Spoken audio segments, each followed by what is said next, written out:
असतो मा सद्गमया।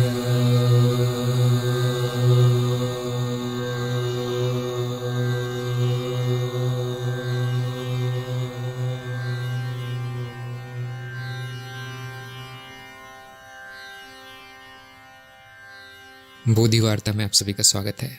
कुंडलिनी की श्रृंखला के भाग 2 में हम ये जानने का प्रयास करेंगे कि कुंडलिनी शक्ति की गति प्राकृतिक रूप से कैसे बढ़ाई जाए। पिछले भाग में हमने जाना कि कुंडलिनी क्या है, कैसे वो प्राकृतिक रूप से पहले से ही सक्रिय है, कैसे यौगिक क्रियाओं द्वारा उसकी गति बढ़ाई जा सकती है। कुंडलिनी इस चित्त का विकास कर रही है। विकास क्रम में जो सहायक शक्ति है, जो ऊर्जा है, वो कुंडलिनी की ऊर्जा है, संभाव्य ऊर्जा है। कुंडलिनी की प्रक्रिया बहुत प्राकृतिक है और क्योंकि ये प्रक्रिया पहले से चल रही है, इसको जगाना संभव है, नहीं तो संभव नहीं होता। विकास क्रम थोड़ा धीरे चलता है। कई जन्मों से जाना होता है जीव को, कई योनियों से होकर उसका विकास होता है। ये प्रकृति पहले से कर रही है, लेकिन धीरे है इसकी गति। जो योग मार्ग में क्रियाएं हैं उनको हम अप्राकृतिक तो नहीं कहेंगे, लेकिन ऐसा लगता है कि वहाँ बलपूर्वक काम हो रहा है या फिर थोड़ा बहुत चमत्कारिक काम हो रहा है, जो कभी सफल होता है, कभी नहीं होता, कभी चमत्कार होता है, कभी नहीं होता, कभी कभी अप्रिय घटनाएं हो जाती है, कभी कभी फल बिल्कुल नहीं आता, कभी विपरीत आता है। ये योग मार्ग में समस्याएं हैं। कुंडलिनी की गति बढ़ाने के लिए जो मार्ग, हठयोग, क्रिया आदि का जो उपयोग करते हैं, उनको ये समस्याएं आ सकती है। मैं आपको एक प्राकृतिक मार्ग बताना चाहता हूँ जिसमें ये समस्या नहीं आएंगी, जो बलपूर्वक नहीं करना पड़ेगा, जिसमें कोई चमत्कार नहीं है, सीधा साधा है, सहज है, कोई भी कर सकता है। ज्ञान मार्गी के लिए अति उत्तम है, क्योंकि यही उसका मार्ग है। वैसे देखा जाए तो ज्ञान मार्गी का विकास तेज हो रहा है आम जनता के मुकाबले। कुछ करने की आवश्यकता नहीं है, लेकिन जिनकी रुचि हो, जिनको अभी भी लगता हो कि कुंडलिनी में कोई विशेष बात है जो ज्ञान मार्ग में नहीं है या दूसरे मार्गों में नहीं है, तो उनके लिए विधि है। जो ज्ञानी कर रहा है पहले से, वही मैं बताऊंगा। कुछ नया नहीं है, लेकिन कुंडलिनी के शब्दों में मैं ये बताऊंगा। ये जो चित्त की परतें हैं, उनका विकास क्रम पहले से हो रहा है। और इसमें एक आपको बड़ी विचित्र बात देखने को मिलेगी कि जो निचली परतें हैं वो वैसे की वैसी रहती हैं, वो गायब नहीं होती। जब विकास होता है, इन निचली परतों के ऊपर ऊपरी परतें बनती जाती है। और इससे भी बड़ी आश्चर्य की बात है कि वो ऊपरी जो परतें हैं वो पहले से है। विकास क्रम में केवल चेतना इन परतों में ऊपर बढ़ती है। सब कुछ पहले से बना बनाया है, केवल चेतना गति करती है इन परतों में। पिछला कुछ छूटता नहीं है, पिछला कुछ नष्ट नहीं होता और ऊपरी परतों की सृष्टि नहीं होती। केवल चेतना गति करती है इन परतों में, नीचे से ऊपर। नीचे का अर्थ है कम विकसित, ऊपर का अर्थ है अति विकसित। अंत में जो अत्यधिक विकसित है वो अत्यधिक अविकसित भी है। अंत में जो सबसे ऊंचा स्तर है ब्रह्म का, वही सबसे निचला स्तर भी है। इसीलिए थोड़ा बहुत अर्थहीन सा लगता है ये विकास क्रम, लेकिन क्योंकि हम इसमें फंसे हैं अभी, तो हमारे लिए बड़ी बात है विकास करना। कुछ लोग ये ज्ञान होने के बाद उनकी रुचि पूरी तरह से नष्ट हो जाती है कि ये क्या कुंडलिनी, ये तो खेल है, ये तो लीला है, माया में एक और क्रिया चल रही है, चलने दो, उसमें मैं क्यों हस्तक्षेप करूं, उसमें क्यों छेड़छाड़ करूं। ये बात पूरी तरह से सही है, इसमें कुछ गलत नहीं है। जो प्राकृतिक है वो बहुत अच्छा होता है, उसमें कुछ करने की संभावना, अच्छा होने की संभावना नहीं होती, पहले से ही श्रेष्ठ है, सुंदर है।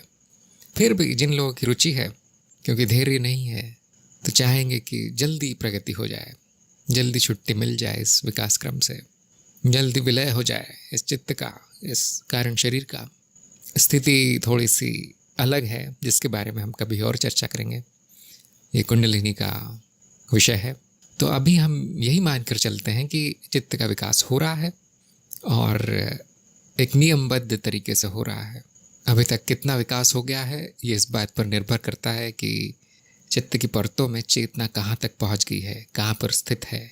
तो जो निचली परतें हैं निष्क्रिय रचनाओं की, सक्रिय पदार्थ की, आदि आदि, आप देख सकते हैं वहाँ चेतना न के बराबर है। वहाँ पर आत्मज्ञान की संभावना नहीं है। जैसे जैसे हम ऊपर बढ़ते जाते हैं, पेड़ पौधों में थोड़ी बहुत चेतना दिखाई देती है। जो बड़े जानवर हैं, विकसित जानवर हैं, उनमें चेतना स्पष्ट दिखाई देती है। उसमें से मनुष्य भी एक है और मनुष्य में ये संभावना पहली बार 100% हो जाती है। इस बात की गारंटी हो जाती है कि चेतना ऊपर बढ़ेगी। मनुष्य से नीचे कुछ कह नहीं सकते क्या होगा। एक बार मनुष्य जन्म मिल गया तो ये पक्का है कि नीचे अवतरण नहीं होगा कुंडलिनी का या चेतना का। कुंडलिनी चेतना की ही शक्ति है, आत्म की ही शक्ति है, ब्रह्म की शक्ति है, शिव का ही गतिमान रूप है, मेरा ही नाद है। कुंडलिनी कहाँ तक विकास हो गया है ये चेतना बताती है। मनुष्यों में चेतना अधिकतर मानव चित्त तक पहुँच गई है, लेकिन यदि आप मानव जाति पर एक दृष्टि डालेंगे तो आप देखेंगे कि सभी का विकास एक जैसा नहीं हुआ है। कुछ मनुष्य अधिक विकसित है, कुछ कम विकसित है, कुछ की चेतना अहंकार तक ही सीमित है या उससे भी नीचे है, और कुछ की चेतना बुद्धि की परत तक, बुद्धिमान चित्त तक पहुंच चुकी है। जैसा कि हमने चित्त के परतों वाले भाग में देखा था कि ये भी एक जैसा नहीं रहता। चित्त की स्थितियों में बदलाव आता रहता है और चक्रों में चलता है बदलाव। कुछ चक्र जो है 24 घंटे में भी चलते हैं। तो हमेशा चेतना बुद्धि में नहीं रहेगी। यदि वो पहुंच भी गई है बुद्धि में तो वो नीचे गिरती है। 24 घंटे में ये आपका स्वयं का अनुभव होगा कि अधिक से अधिक जागृति की स्थिति में भी पहुंचती है चेतना और फिर धीरे धीरे खनिजिक चित्त में चली जाती है। उठती गिरती रहती है चेतना। इसी को योग मार्ग में कुंडलिनी का अवतरण और आरोहण कहा गया है, जो चक्रों में होता है। रोज कुंडलिनी उठती है, आरोहित होती है, जहाँ तक भी उस प्राकृतिक रूप से पहुँच गई है वहाँ तक पहुँचती है। उसके बाद वापस उसका अवरोहण होता है। यह दैनिक चक्र है। इसके बाद वार्षिक चक्र होते हैं और 12 या 15 साल के चक्र भी हैं, और संपूर्ण मनुष्य जीवन एक चक्र है कुंडलिनी का। तो आप पाएंगे कि व्यक्ति के पैदा होते ही कुंडलिनी जो है निष्क्रिय पदार्थ में या सक्रिय पदार्थ में केंद्रित होती है। उसके बाद जैसे जैसे आयु बढ़ती है छोटे बच्चे की, चित्त की ऊपरी परतों में गति होने लगती है कुंडलिनी की, और 30 से 40 वर्ष की आयु के बीच सबसे ऊंची स्थिति में वो पहुंच जाती है, जहाँ तक भी उसको पहुंचना है प्राकृतिक रूप से। जो भी उस जीव की विकास की स्थिति है वहाँ तक पहुँचती है। उसके बाद उसका अवतरण शुरू हो जाता है और एकदम बूढ़े लोग एकदम छोटे बच्चों जैसे हो जाते हैं, और जब मृत्यु होती है तो वो चेतना निष्क्रिय पदार्थों में बदल जाती है। चित्त की परतें वापस निष्क्रिय पदार्थ में बदल जाती है, फिर से अव्यक्त हो जाती है, व्यक्ति अव्यक्त हो जाता है। ये फिर शुरू होता है अगले जन्म में, जहाँ तक वो व्यक्ति या जीव विकास कर गया था ठीक उसी जगह से वापस शुरू होता है। यदि उसका जीवन अच्छा बीता है, उसने कुछ बुरे कर्म नहीं किए, बुरे संस्कार नहीं पड़े हैं इस कारण शरीर पर, तो पूरी तरह से पक्का है कि उसका विकास आगे बढ़ेगा। यदि कुछ गड़बड़ हो गई है, चित्त की परतें, ऊपरी परतें सक्रिय होने की जगह निचली परतें सक्रिय हो गई हैं, कुछ भी कारण हो सकते हैं, चाहे वो कलयुग हो, चाहे समाज हो, चाहे उसका परिवार हो, गलत परिवार में जन्म हो गया है, ऐसा कुछ हो गया है, गलत देश में जन्म हो गया है, अब उसके कर्म वैसे हो जाएंगे, बिगड़ जाएंगे। उस स्थिति में कुंडलिनी अवतरित हो जाती है नीचे। नहीं तो वैसे तो विकास हमेशा ऊपर की ओर ही चलता है। जो व्यक्ति एक बुद्धिमान चित्त के साथ जन्मा है आप ये मान सकते हैं कि उसकी मृत्यु बुद्धिमान चित्त के साथ ही हुई है।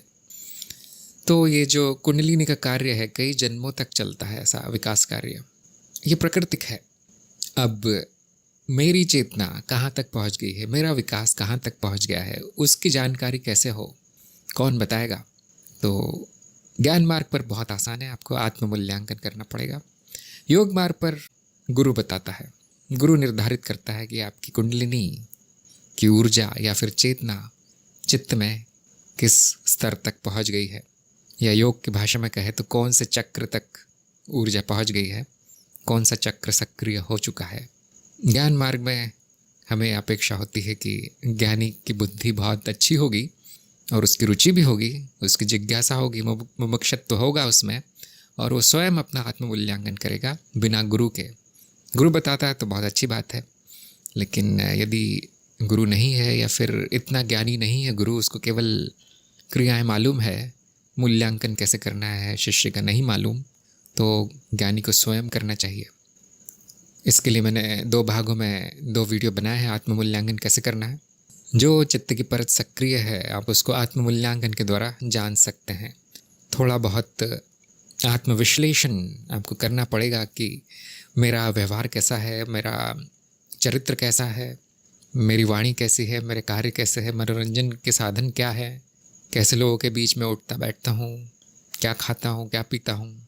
इस तरह से आपको एक अंदाज़ा हो जाएगा कि चेतना कहाँ तक उठ चुकी है, कुंडलिनी कहाँ तक बढ़ चुकी है, या कौन सा चक्र सक्रिय हो चुका है। जैसा कि मैंने बताया, ये चक्रों में होती है गति, ये गति ऊपर नीचे होती रहती है, चक्रीय प्रक्रिया है। तो रोज़ आप पूरी ऊंचाई तक नहीं पहुंच पाएंगे, कभी कभी कई दिन तक, कई महीनों तक आपकी चेतना संपूर्ण ऊंचाई तक नहीं पहुंच पाएगी, जहाँ तक उसकी संभावना है वहाँ तक नहीं पहुंच पाएगी। इसीलिए आपको आत्ममूल्यांकन हमेशा करते रहना है। हर महीने, हर 2-3 महीने में एक बार अपना मूल्यांकन कर लें। जिस तरह से हम स्कूल के छात्रों का मूल्यांकन करते रहते हैं, उनकी परीक्षा लेते रहते हैं कि कितना सीख लिया है इन्होंने, हर 2-3 महीने में एक परीक्षा हो जाती है, फिर साल में एक बड़ी परीक्षा हो जाती है। उसी तरह से ज्ञानी को भी अपना मूल्यांकन करते रहना चाहिए। यदि उसमें आपका स्वार्थ आ गया तो सही उत्तर नहीं आएगा। इसीलिए मैं हमेशा कहता हूँ कि गुरु को मूल्यांकन करने दें, गुरु के पास पहुँच जाएं और पूछें कि मेरी चेतना कहाँ पर है आपके हिसाब से। और यदि गुरु आपको नहीं जानता होगा तो कुछ नहीं बता पाएगा, तो यही कहेगा कि मेरे साथ रहो कुछ दिन, 1-2 साल, उसके बाद मैं बता पाऊँगा। तो आजकल इस युग में किसी के पास न इतनी रुचि है, न इतना समय है, न इतना धैर्य है कि वो ये सब करे। इसीलिए वो किसी चमत्कार की आशा के साथ गुरु के पास पहुंचते हैं, और गुरु जब भी कहता है कि समय लगेगा तो चले जाते हैं वहाँ से। उनको सब 2 मिनट में चाहिए होता है, चमत्कार की आशा होती है। कुंडलिनी चमत्कार नहीं है, प्रकृति है, उसमें कोई चमत्कार नहीं होता। ये अपने आप में बड़ा चमत्कार है, इससे बड़ा चमत्कार क्या होगा। तो जिनको गुरु का मार्गदर्शन प्राप्त हैं, जो भाग्यशाली हैं, उनका गुरु मूल्यांकन कर देगा।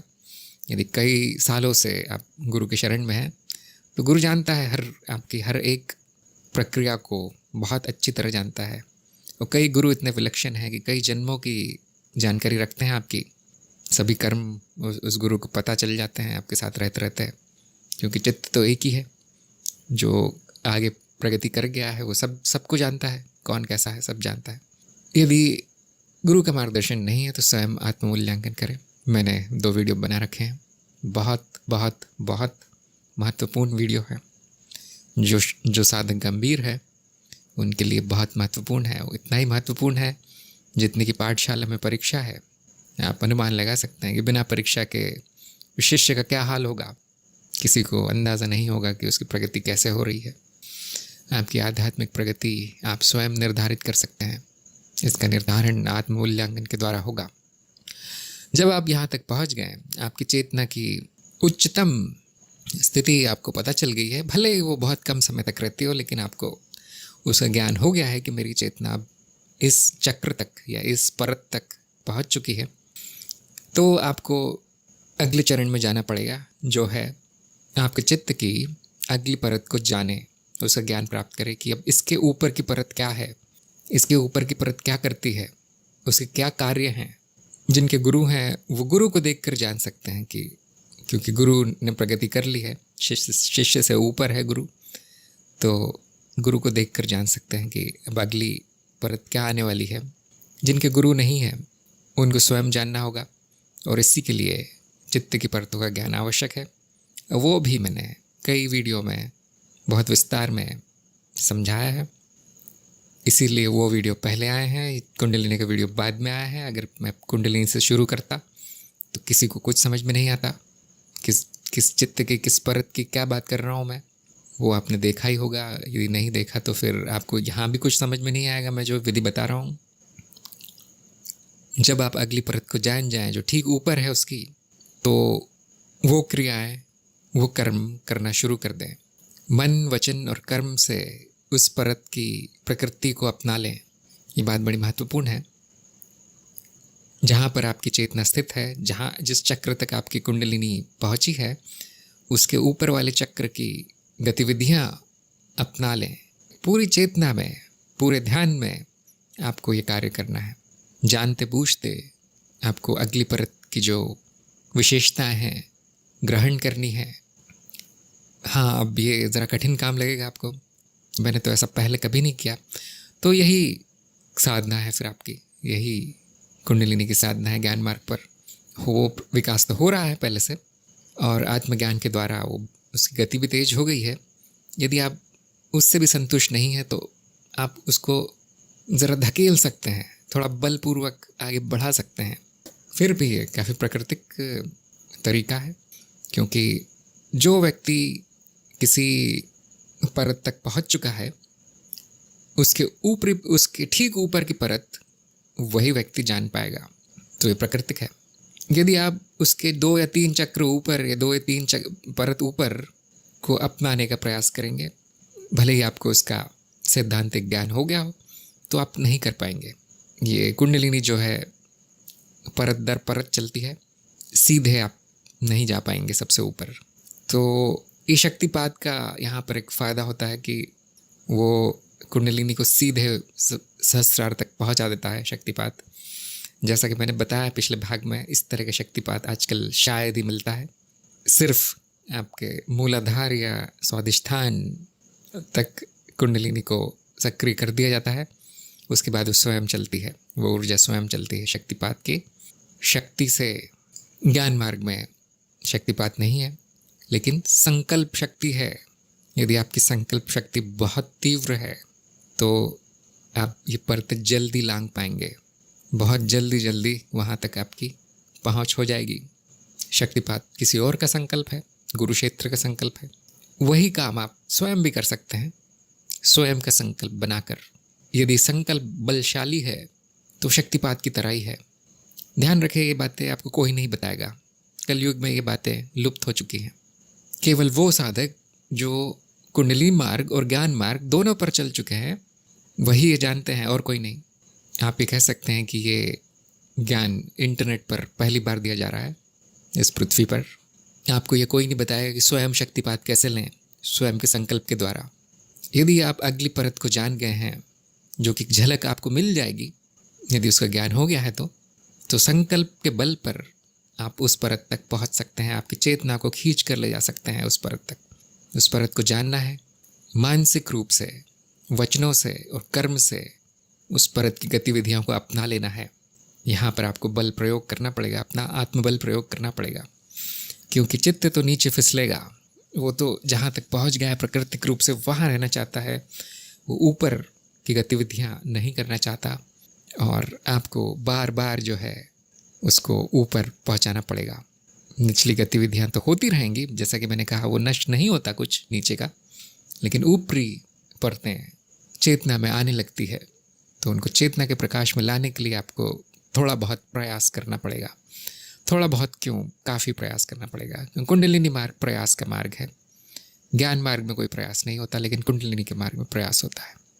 अब क्योंकि प्रयास है तो विघ्न तो आएंगे ही, बाधाएं तो आएंगे ही। यदि आप प्रयास नहीं भी करते तो भी विघ्न आते हैं। विघ्न आ रहे हैं, इसका अर्थ है आप प्रगति कर रहे हैं, यदि कोई विघ्न नहीं आते तो व्यक्ति वहीं के वहीं पड़ा रहता है जहाँ पर वो है, जहाँ पर प्रकृति ने उसका विकास कर दिया है वहीं तक पड़ा रहता है।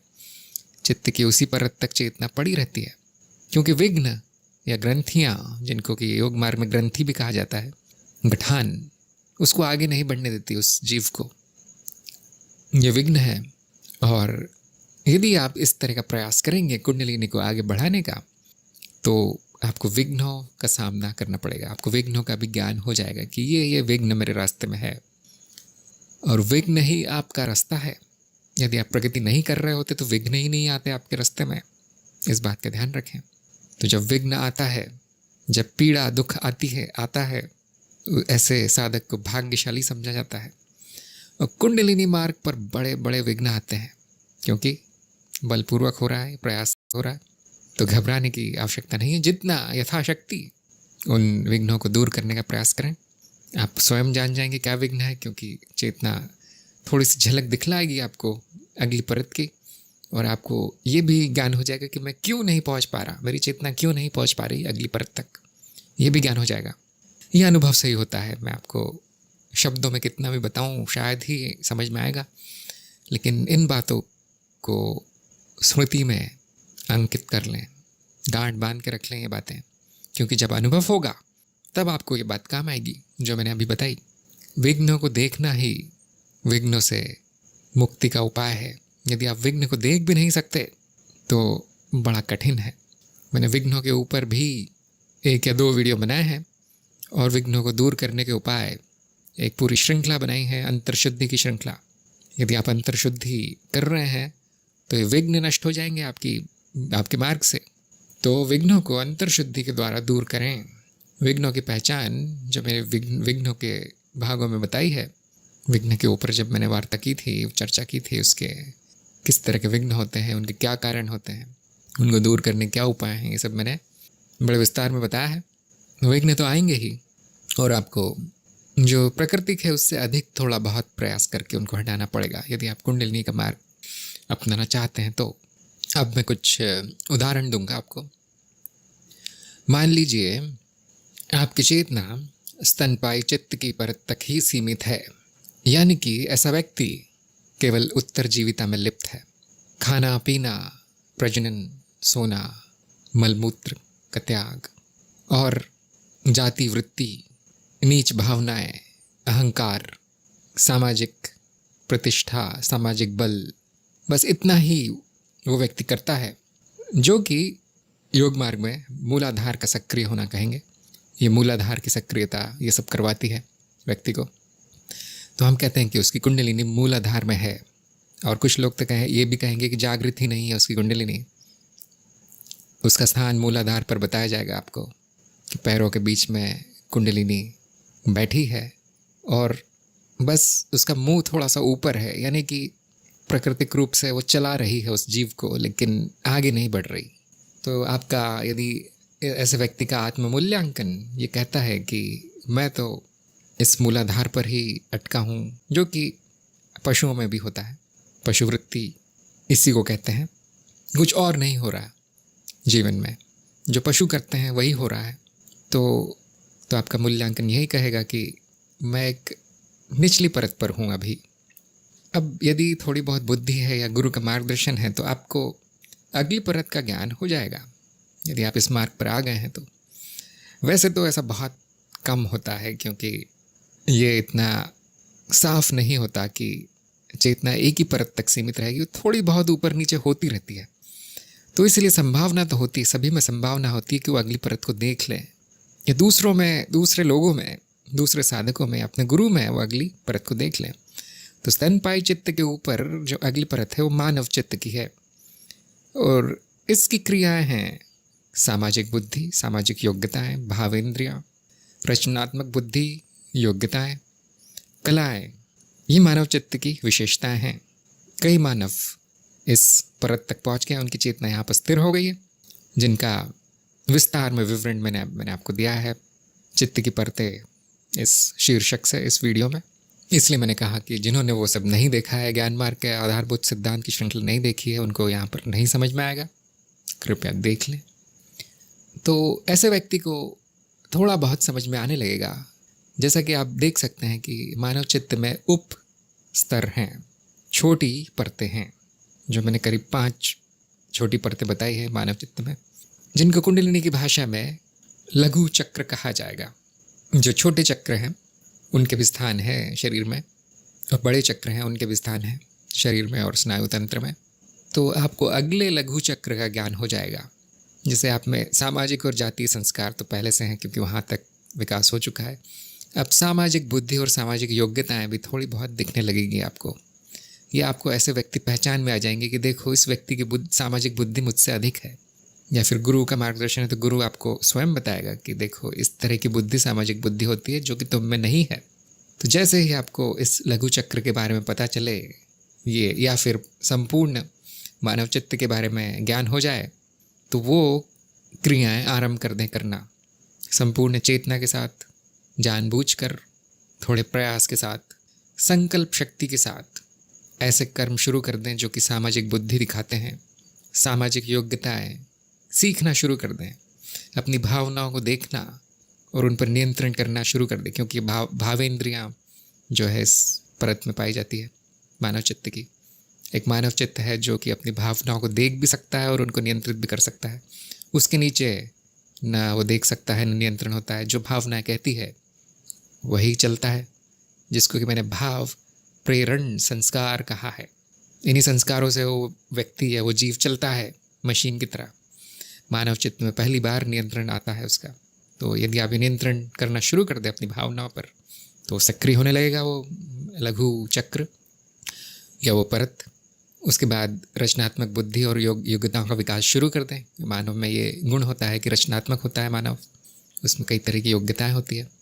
और उसके बाद कोई ना कोई कला विकसित करना शुरू कर दे, चाहे वो संगीत है, चाहे चित्रकारी है, चाहे अर्थशास्त्र है, कोई भी शास्त्र ले लें, कोई भी कला ले लें, बड़ी कला, घर कैसे बनाना है, वास्तुशास्त्र, कोई भी कला ले लें, डॉक्टरी या फिर अभियंत्रिकी, मशीनें ठीक करना, ये सारी कलाएं हैं। यदि ये प्रयास से ये सब सारे कार्य किए जाएं, तो धीरे धीरे मानव चित्त की परत सक्रिय होने लगेगी और वहाँ पर चेतना का आगमन होगा। पहली बार आपके जीवन में वहाँ पर चेतना का प्रकाश दिखाई देगा उस परत में। हाँ, उसके ऊपर कुछ पता नहीं होगा आपको, लेकिन नीचे का सब साफ दिखाई देगा।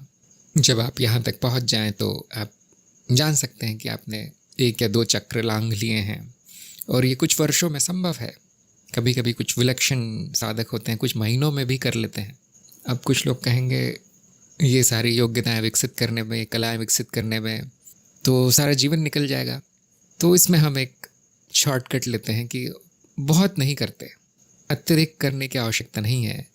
आपको थोड़ा भी ज्ञान हो गया, आपके अपरोक्ष अनुभव में आ गया कि चित्त की ये परत होती है और ये इस तरह से कार्य करती है, यहाँ पर चेतना जब केंद्रित होती है तो क्या होता है, उतना काफ़ी है। उसके बाद वो परत अपने आप स्वयं विकसित होने लगती है। आपको तुरंत अगली परत पे ध्यान देना है। जैसे ही यहाँ पर स्पष्ट हो गया आपको आत्म मूल्यांकन के द्वारा कि अब मेरा विकास हो चुका है इस मानव चित्त तक, आपको अगला कदम लेना है। तो ये उनके लिए नहीं है जो कि मानव चित्त में ही पड़े रहना चाहते हैं कई जन्मों तक। कुंडलिनी का मार्ग उनके लिए नहीं है। ये तेज मार्ग है, शीघ्र अतिशीघ्र गतिशील मार्ग है। अब इसमें विघ्न आएंगे कि वो व्यक्ति इन कामों में रुचि नहीं लेना चाहेगा। बार बार उसका चित्त जो है अपनी निचली परत में गिर जाएगा, अवतरण हो जाएगा चेतना का या कुंडलिनी का, अहंकार में पड़ जाएगा, भावनाओं के वश में कार्य करेगा। ये केवल उत्तरजीविता तक ही सीमित रहेगा, इस शरीर को जीवित रखने में तक ही सीमित रहेगा। तो ऐसा कई बार होगा और इसी को हम विघ्न कहते हैं। इस तरह के विघ्न आएंगे और तरह तरह के विघ्न आएंगे। कभी कभी बाकी लोग, स्वयं आप, या ये समाज, या फिर ये देश, ये पृथ्वी, ये मृत्युलोक आपको तरह तरह के विघ्नों में ले जाएगा। तो उनको दूर करने का काम प्रयास से संभव है।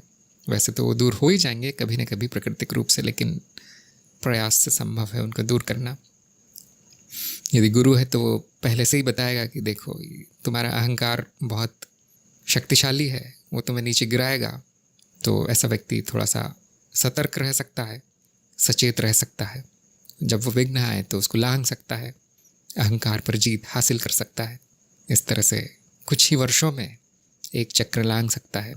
ये बड़ी उन्नति है, ये बड़ी बात है। बहुत कम लोग ऐसा कर रहे हैं, आप देख सकते हैं। सब वहीं के वहीं पड़े हैं, जहाँ पैदा होते हैं वहीं मरते हैं लोग। कोई अपना विकास प्रयास पूर्वक नहीं कर रहा है। भाग्य से कभी कभी गुरु मिल जाता है अच्छा, तो उनका अच्छा विकास हो जाता है। तो ज्ञानी जैसे ही ज्ञान मार्ग पर आता है अपना विकास अपने हाथ में ले लेता है। ये ज्ञान मार्ग की खासियत है। दूसरा उदाहरण, यदि आपका आत्ममूल्यांकन कहता है कि मैं बुद्धिमान चित्त तक पहुंच गया हूँ, मेरा ध्यान अच्छा हो गया, धारणा अच्छी हो गई है, और तर्क वितर्क विवेक अमूर्त विचार गणित विज्ञान अभियांत्रिकी ये सब मेरे लिए बाएं हाथ का खेल है, मेरी बुद्धि बहुत तेज हो गई है, ये आपका आत्ममूल्यांकन कहता है। अब आपको ऊपर की एक परत शायद दिखाई देने लग जाए, या फिर किसी ज्ञानी के संपर्क में आके, गुरु के संपर्क में आके उसका ज्ञान हो जाए, जो है जागृत चित्त की परत। जैसा कि आप जानते होंगे, जो इसका उप स्तर है या छोटा चक्र है पहला, वो है अस्थिर स्वचेतना। एक बुद्धिमान व्यक्ति को ये ज्ञान हो जाता है कि स्वचेतना होती है। थोड़ा सा मेरे होने का ज्ञान हो जाता है कि मैं क्या हूँ, मेरा तत्व क्या है, थोड़ा बहुत होता है। ज्ञान मार्ग पर हम यहीं से शुरुआत करते हैं, आत्मज्ञान से करते हैं, जो कि मेरे होने का ज्ञान है, मेरे तत्व का ज्ञान है, या अहंकार के ना होने का ज्ञान है। जो ये अहंकार जो शरीर को चला रहा है वो मिथ्या है। जब भी ज्ञान हो जाए तो हम कहते हैं कि वो आत्मज्ञान है। जो चेतना का प्रकाश है, जब वो उसका ज्ञान हो जाता है वो आत्मज्ञान है। लेकिन ये अस्थिर होता है, क्योंकि बार बार बुद्धि में वो ऊर्जा गिरेगी, उसका अवतरण होगा। व्यक्ति बुद्धि से जानने का प्रयास करेगा कि मैं क्या हूँ। इस तरह के बुद्धिजीवी व्यक्ति आपने देखे होंगे, जो बुद्धि से जानने का प्रयास करते हैं कि ये चेतना क्या है।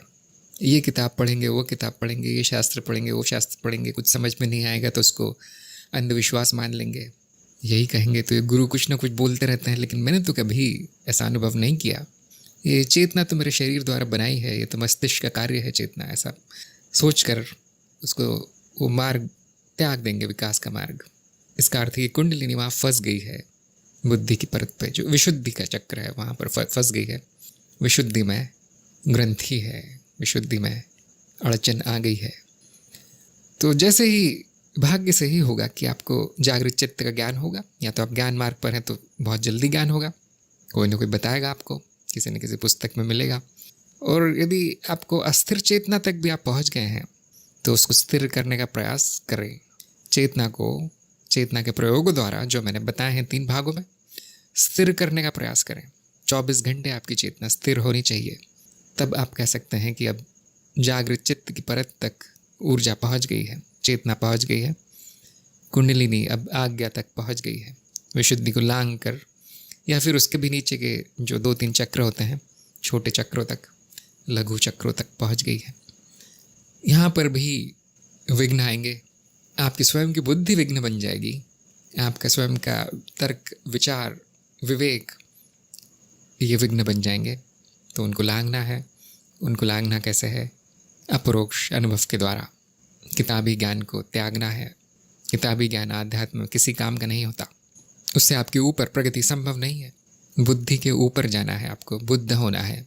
जब चेतना कारण शरीर तक पहुंच जाए तो व्यक्ति का आज्ञा चक्र पूरी तरह सक्रिय हो जाता है। इसीलिए मैंने जागृत चित्त की सबसे ऊपरी उच्च परत उप परत को मैंने कारण शरीर कहा है। इसका ज्ञान होगा जैसे ही आपका आज्ञा चक्र सक्रिय होगा। इसके बारे इस ज्ञान मार्ग पर कारण शरीर के ज्ञान से ही उसका अनुभव हो जाता है।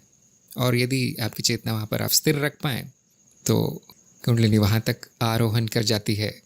हाँ, वो बार बार ऊपर नीचे तो होगी क्योंकि चक्रीय है, इसकी गति ऊपर नीचे होती रहती है, लेकिन जो उच्चतम शिखर तक पहुँचेगी वो उसकी स्थिति होगी, आपके विकास की वो स्थिति होगी। इसके ऊपर भी कई परतें हैं जो मैंने इस चित्र में नहीं दिखाई हैं, क्योंकि उसका ज्ञान व्यक्ति को होना थोड़ा कठिन है। जब कारण शरीर तक चेतना पहुंच जाती है तो उस व्यक्ति का पुनर्जन्म नहीं होता, मनुष्य योनि को त्याग देता है व्यक्ति। इसके बाद आती है देव योनि, जिसका बहुत कम लोगों को ज्ञान होगा। ये बड़ी ग्रंथि है, इसलिए उसके ऊपर देखना ज़रा कठिन है। लेकिन यदि आज्ञा में कुंडलिनी का स्थान है, कुंडलिनी का प्रवास हो रहा है आज्ञा चक्र में, तो देवों के दर्शन होने शुरू हो जाते हैं। अब इसको आपको मानने की आवश्यकता नहीं है, ये तो अंधश्रद्धा हो जाएगी यदि आपने मान लिया तो। यदि आपका ये स्वयं का अनुभव है, आपको अपना दिव्य शरीर दिखाई देने लगा है या दूसरे दिव्य शरीर दिखाई देने लगे हैं, तो इसका अर्थ है कि अगला जन्म मनुष्य योनि में नहीं होगा, देव योनि में होगा। और उसमें भी कई तरह के जन्म संभव है, उसमें भी कई तरह के चक्र हैं और कई परतें हैं, क्योंकि न मुझे ज्ञान है न किसी और को ज्ञान है। कुछ लोगों को हो सकता है कि हो। तो जैसे मनुष्य में चक्र होते हैं, परतें होती है चित्त की, वैसे देवताओं में भी चक्र होते हैं और उनकी भी चित्त की परतें होती है। कितनी होती है, क्या उनकी गति है, क्या उनका कार्यकलाप है, ये आपको देव योनि में जाकर ही पता चलेगा। इस समय बताना इतना उपयोगी नहीं होगा। जैसे उदाहरण के लिए मनुष्यों के, सभी मनुष्यों के चित्त को पढ़ लेना बैठे बैठे एक जगह, इस पृथ्वी पर कहीं भी क्या हो रहा है वो जान जाना बैठे बैठे एक जगह, भूतकाल भविष्यकाल का पता हो जाना, जिनको कि आम जनता सिद्धियाँ कहती है, सिद्धि मिल, इस तरह की सिद्धियाँ होती है। ये इन ऊपरी चक्रों के कार्यकलाप हैं, उनकी गतिविधियाँ हैं जो देवतागण के लिए प्राकृतिक है। वो कई लाखों सालों के विकास के बाद वहाँ तक पहुँचे हैं। आप इसको तेज कर सकते हैं, और यदि आपको 100 जन्म लगने हैं देव योनि तक पहुँचने में, तो आप उसको 10 या 20 जन्मों में पूरा कर सकते हैं वो सफ़र देव योनि तक का। बहुत विलक्षण होंगे आप तो एक जन्म में भी संभव है, यदि आपने बहुत अच्छे कर्म किए हैं यदि पूर्व जन्मों की साधना है और बहुत अच्छा गुरु मिला है, तो आपका अगला जन्म भी देव योनि में हो सकता है। लेकिन बहुत कम होता है, करोड़ों में एक होगा ऐसा साधक। साधकों की बात कर रहा हूँ मैं, आम जनता की तो बात ही नहीं हो रही यहाँ पर। करोड़ों में एक साधक, करोड़ों जनता में एक साधक होता है और करोड़ों साधकों में एक होता है जो इतना विलक्षण होता है। तो कोई बात नहीं, लेकिन प्रयास करना तो हमारा काम है, क्योंकि हम इस मार्ग पर हैं, आध्यात्मिक मार्ग पर हैं। हम इन संख्याओं में ज़्यादा उलझते नहीं हैं कि इसकी संख्या इतनी है, उसकी संख्या इतनी है, इसकी संभावना इतनी है, उतने प्रतिशत है, ये सब हम देखते नहीं। हमारा तो कार्य है चलते जाना, आगे चलते जाते हैं हम आगे। पहला तो कार्य, सबसे बड़ा जो कार्य है, वो पशु योनि में जो पड़े हैं, केवल मूलाधार स्वादिष्ठान तक जो पड़े हैं वो थोड़ा ऊपर उठे हैं। मैं तो यहाँ तक कहता हूँ कि जो मूलाधार में ही पड़े हैं बेचारे, खाना पीना इतना ही करते हैं, थोड़ा स्त्रियों के पीछे भागें, शादी ब्याह कर ले, कम से कम स्वादिष्ठान जागृत हो जाएगा। स्वादिष्ठान का यही कार्य है, प्रजनन कार्य है उसका। या फिर थोड़ी बहुत रुचि बढ़ाएं रचनात्मक कार्य करने की, वो भी स्वादिष्ठान का कार्य है। घर बनाने की, घर को सजाने की, इस तरह की। मैंने देखा है कि बहुत स्त्रियाँ, स्त्री जाति स्वादिष्ठान तक ही पड़ी हैं। उन स्त्रियों की आगे प्रगति हो ही नहीं पाती, क्योंकि कलयुग है और हमारा समाज स्त्री के विरोध में है, पुरुष प्रधान समाज है। स्त्रियों को केवल बच्चे पैदा करने की मशीन बना दिया गया है यहाँ पर, उसके ऊपर उनका कुछ भी नहीं हो पाता। न सामाजिक प्रगति होती है, न बुद्धि की प्रगति होती है, बहुत कम होता है। कुछ विलक्षण स्त्रियां हैं जो थोड़ा बहुत आगे बढ़ पाई हैं, लाखों में एक। पुरुष मैंने देखा है कि मानव चित्त तक पहुंच जाते हैं, रचनात्मक बुद्धि तक तो पहुंच ही जाते हैं थोड़ा बहुत, क्योंकि उनको बेचारों को काम करना पड़ता है, कुछ सीखना तो पड़ता ही है, पैसे तो कमाने पड़ते ही हैं, सबसे उनको प्रतियोगिता करनी ही पड़ती है। स्त्रियों को क्योंकि घर में बिठाया गया है, उनको खिलाया पिलाया जाता है, उनका स्वादिष्ठान तक ही उनकी चेतना पहुंच पाई है, उसके ऊपर नहीं पहुंच पाई। तो ऐसे लोगों को मैं इतना ही सुझाव देता हूं कि इसको छोटा कार्य न माने कि ये सब मैं क्यों करूं, मुझे कुछ बड़ा करना चाहिए, मुझे दाढ़ी बढ़ा के हिमालय में किसी गुफा में बैठना चाहिए, सीधे आज्ञा चक्र का प्रयोग करना चाहिए। संभव नहीं होगा। यदि आप कुंडलिनी मार्ग पर हैं तो संभव नहीं होगा। ज्ञान मार्ग पर संभव है, लेकिन उसके लिए विलक्षण साधक की आवश्यकता होती है, जो मैंने ज्ञान दीक्षा के वीडियो में बताया है। उस तरह के गुण होने चाहिए उस साधक में, तो ज्ञान मार्ग पर प्रगति होती है, नहीं तो नहीं। तो इसीलिए मैंने देखा है स्त्रियां ज्ञान मार्ग पर बहुत कम मिलती है, इक्का दुक्का मिलती हैं। उनके लिए हठ योग, कुंडलिनी योग, क्रिया योग बताया जाता है। प्रयास से ही संभव है। यदि आप स्त्री जन्म पाया है आपने, तो प्रयास से संभव है। बहुत कम स्त्रियां होंगी जो कि आगे बढ़ पाएंगी ज्ञान मार्ग पर। फिर भी हारने की आवश्यकता नहीं है, आप प्रयास करते रहें। प्रयास भी नहीं करेंगे तो उसी तरह के काल में, उसी तरह के युग में, उसी तरह के समाज में सड़ते रहेंगे। ध्यान रखें, स्त्रियों की ये स्थिति बहुत बुरी है जो इस समाज में है। पुरुषों की इतनी बुरी नहीं है, लेकिन आम जनता को आप देख लें तो मानव चित्त तक भी नहीं पहुंच पाए हैं। पशु वृत्ति में है बहुत से लोग। तो मैं कहता हूँ थोड़ा बहुत मानव चित्त का क्रियाकलाप देख लें क्या होता है। ऐसा ना समझें कि ये छोटी सी बात है, बड़ी बात है। यदि आपकी चेतना वहाँ तक भी पहुँच जाए तो एक जन्म तो सफल हो जाए कम से कम। पशु से मनुष्य तो बन जाओ कम से कम। मेरा यही सुझाव रहता है। साधक को, आध्यात्मिक साधक को गुरु के मार्गदर्शन में स्वाधिष्ठान के ऊपर पहुँचने में अधिक समय नहीं लगता। 1, 2, 3 साल में वो हो जाता है उसका काम। आम जनता वहीं पड़ी रहती, कई कई जन्मों तक पड़ी रहेगी आम जनता स्वाधिष्ठान और उसके नीचे।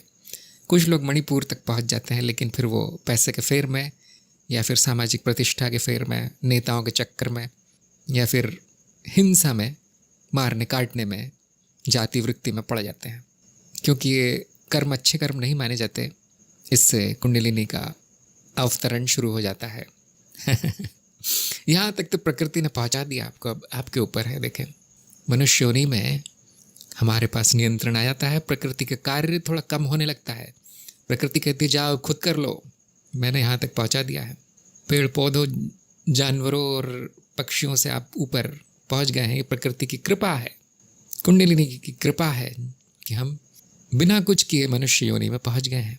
अब हमें अपनी बुद्धि का प्रयोग करना शुरू करना चाहिए। यही हम ज्ञान मार्ग में करते हैं, और यही ज्ञानियों के लिए कुंडलिनी साधना है। यदि आप ज्ञान मार्ग पर हैं तो दोनों कर सकते हैं। कुंडलिनी स्वयं आपको मार्ग दिखाएगी। जैसे ही आपकी चित्त की एक परत सक्रिय होने लगेगी, कुंडलिनी अगली परत की झलक स्वयं दिखाएगी। ध्यान रखें, संभाव्य ऊर्जा है, संभावना दिखाती है। इसकी प्रकृति ही, इसका चरित्र ही ऊपर उठना है।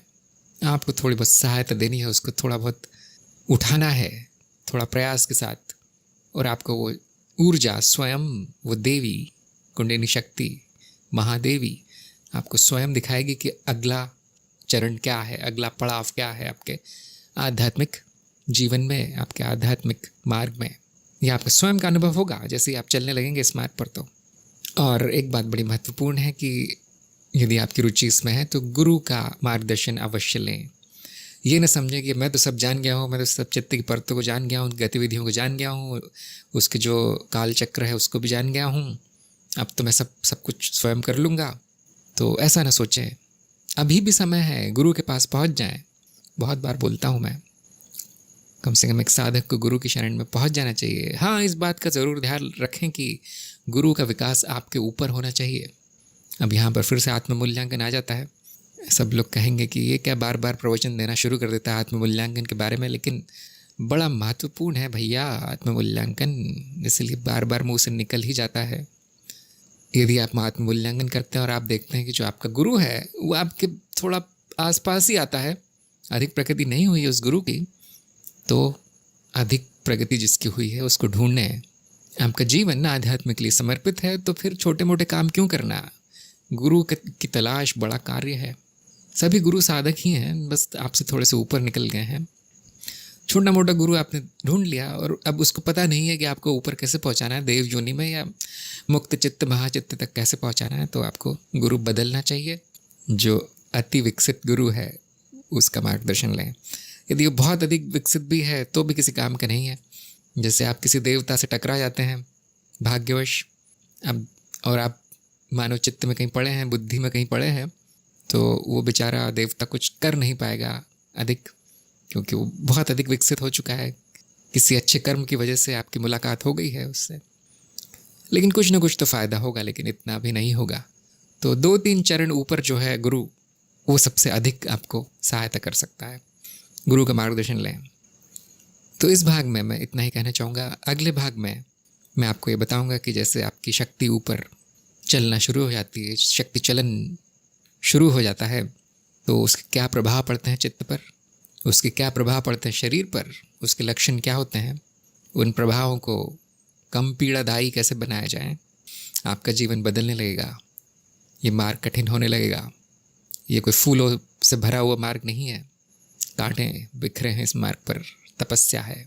सोच समझ के मार्ग लें, और मुझे जितनी जानकारी है मैं आपको देने का प्रयास करता हूँ। अगले भाग में हम इस पर और चर्चा करेंगे कि आगे क्या होता है इस मार्ग पर। तब तक के लिए मैं आपसे विदा चाहता हूँ। नमस्कार।